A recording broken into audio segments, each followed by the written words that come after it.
या तो काल या दयाल, या तो नरभक्षी या फिर दया का समुंदर जो किसी को नहीं भक्षण करता। नरभक्षी क्यों बोला है? क्योंकि आदमी खाता है नरभक्षी, लेकिन परमात्मा किसी को नहीं खाता। वो क्यों खाएगा? उसके बच्चे हैं, अपने बच्चों को भी खाएगा कोई क्या? तुम 100 बकरे खा जाओगे, क्यों? किसी और का बच्चा है। तुम 100 मछलियां खा जाओगे, क्यों? किसी और का बच्चा है। अरे तुम 100 गाय बछड़े खा जाओगे, मुसलमान खा लेते हैं, क्यों? किसी और का बच्चा है। अपने बच्चे को खा के दिखा जा, खा के दिखा। कितना बड़ा नरभक्षी है तू, खा के दिखा अपना बच्चा। नहीं खा सकता। जब आदमी अपना बच्चा नहीं खा सकता तो परमात्मा क्या इतना बड़ा निर्दयी है जो अपने बच्चों को खाएगा? दूसरों के बच्चे को खा सकते हैं हम, अपने बच्चे को नहीं खा सकते। तो भैया हम उसी का अंश है। जैसे उसका गुण है वैसे हमारा गुण है। वो भी अपने बच्चों को नहीं खाता, वो तो अपने बच्चों को ताड़ता है, अपने बच्चों को इस बंधन से छुड़ाता है। इसीलिए उसका नाम बंदी छोड़ है।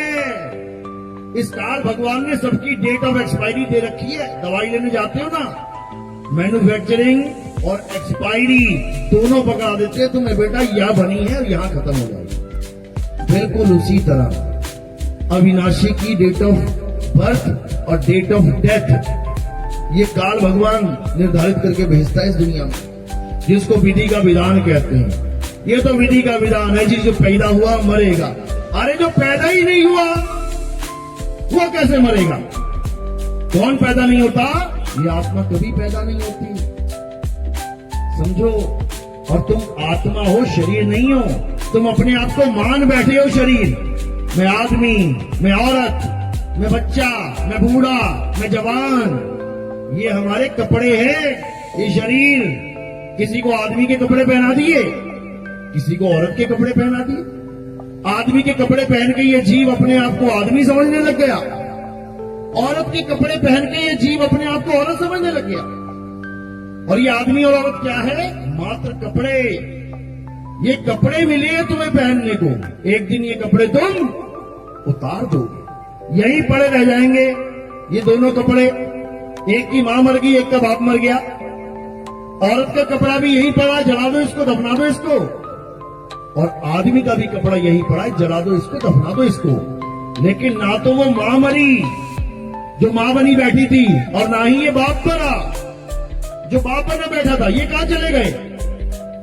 इनका स्वर्गवास नरकवास हो गया। स्वर्गवास का मतलब होता है इस शरीर को छोड़ के कहां वास करना?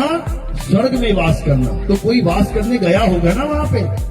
जो वास करने गया है वहां पे तो मरा थोड़ी नहीं है। मरा आदमी भी कहीं वास करता है क्या? वास तो जिंदा आदमी करता है।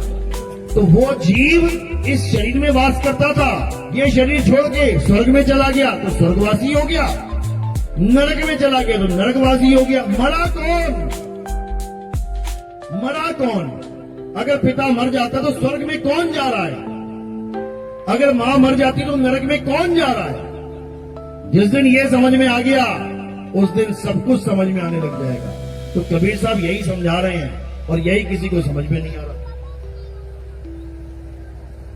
तो क्या कह रहे हैं साहेब?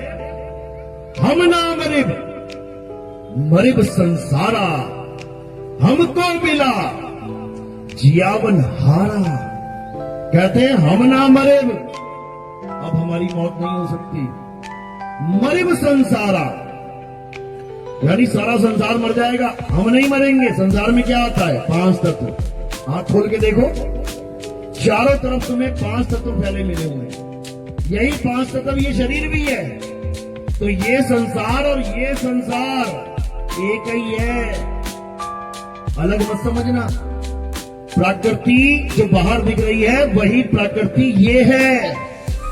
5 तत्व 3 गुण जो बाहर दिख रहे हैं वही 5 तत्व 3 गुण ये हैं। इसी को 5 और 3 को 8 अंगी कहते हैं। 8 अंग है संसार के। प्रकृति 8 अंगों वाली है, इसलिए उसको अष्टांगी भी कहते हैं। अष्टांगी। कितने हाथ हैं दुर्गा जी के? कितने हाथ वाली हैं? 8 हाथों वाली कहते हैं उसको, यानी 8 अंग हैं उसके, अष्टांग। कौन कौन से? 5 तत्व, 3 गुण। 3 गुण यानी पैदा होना, पलना, मर जाना। बाहर जितनी भी चीजें दिख रही हैं, पैदा हो रही हैं, पल रही हैं, मर जा रही हैं। ऐसी ये काया भी त्रिगुणी है, पैदा हो रही है, पल रही है और मर जाएगी। तो 5 तत्व 3 गुण ही ये काया सृष्टि है। अब क्या करना है? अब इस 8 अंग की माया से परे होना है। गीता में साफ लिखा है, हे अर्जुन, जो अपने आत्म स्वरूप को जान लेते हैं, जो आत्मा को पहचान लेते हैं, वो मेरी दुष्कर माया से पार हो जाते हैं। दुष्कर बोला है, दुष्कर यानी इतनी प्रबल माया है, बड़े बड़े संतों को लपेटे में ले लेती है ये। बड़े बड़े ऋषि मुनि माया से ठगे जाते हैं। इससे कोई पार नहीं पा सकता। कौन पा सकता है? जो आत्म स्वरूप को जान जाते हैं, क्योंकि आत्मा माया से परे है। आत्मा माया की पहुंच से दूर है। आत्मा 3 गुणों से परे है। उस पे त्रिगुण लागू नहीं होते। आत्मा ना पैदा होती है, ना आत्मा को पाला जाता है, और ना ही आत्मा कभी मरती है। तीनों गुणों से न्यारी। इसीलिए आत्मा को गुणातीत कहते हैं, मायातीत कहते हैं, मनोतीत कहते हैं। इसीलिए उसको शब्दातीत कहते हैं, अक्षरातीत कहते हैं। यानी वो शब्दों और अक्षरों से भी परे है। कोई गलती से ये ना सोचे कि आत्मा पाने के लिए, परमात्मा पाने के लिए हमें अक्षर जाप करने पड़ेंगे, मंत्र जाप करने पड़ेंगे। समझो, नहीं करने पड़ेंगे, छोड़ने पड़ेंगे।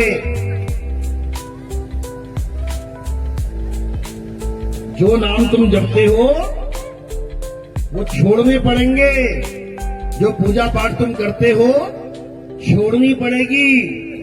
जो मंदिर, मस्जिद, गुरुद्वारा, चर्च तुम भगवान को दर्शन करने के लिए सोचते हो कि दर्शन करने जा रहे हैं भगवान के, छोड़ने पड़ेंगे। क्योंकि भगवान किसी मंदिर, मस्जिद, गुरुद्वारे में नहीं रहता। वहां क्या होता है? वहां भगवान की प्रतिमा होती है। प्रतिमा। जैसे तुम दिल्ली में रहते हो, लेकिन तुम्हारी फोटो कोई एमपी में लगा के बैठा है, कोई पंजाब में लगा के बैठा है, कोई बिहार में लगा के बैठा है, और मंदिर भी बना दिया तुम्हारे नाम का। अब इसका मतलब ये थोड़ी नहीं कि तुम वहां बैठ गए जाके। तुम्हारा घर कहां पे है? दिल्ली में है। अब तुमसे मिलना है तो दिल्ली जाना पड़ेगा। जहां फोटो लगी है वहां थोड़ी नहीं मिल लोगे। वो तो तुम्हारा प्रतीक मात्र है। हर गली में लगा लो फोटो, हर गली में बने हैं मंदिर। इसका मतलब क्या? सारे भगवान मंदिर गली में ही है क्या? सारे भगवान अगर गली के मंदिरों में है तो मेरे भाई वहां चोरियां क्यों हो रही हैं? मंदिरों के ताले क्यों टूट रहे हैं? अरे गल्ला ही तोड़ के ले जाते हैं। गल्ला छोड़ो, भगवान को उठा के ले जाते हैं। किडनैप हो गया भगवान, फिर थाने में जाके रिपोर्ट लगाओ, भगवान को उठा के ले गए। अब पुलिस वाले कहाँ ले गया, कहाँ ले गया, कहाँ ले गया? ऐसा भगवान है क्या? ऐसा भगवान नहीं है। जो तुम्हें विश्वास दिलवा रहे हैं कि भगवान है मंदिर में, वही पंडित जी ताला लगा के 4 बार खींच के देखते हैं लगा कि नहीं लगा सही से। उनको ताले पे भरोसा है, भगवान पे भरोसा नहीं है। समझो, नहीं तो तुम भी कर लेना भरोसा भगवान पे। 4 बड़ी बड़ी मूर्तियां ला के रख देना दरवाजे के सामने और चले जाना बिना ताला लगा 1 हफ्ता घूमने के लिए। देख लेते हैं।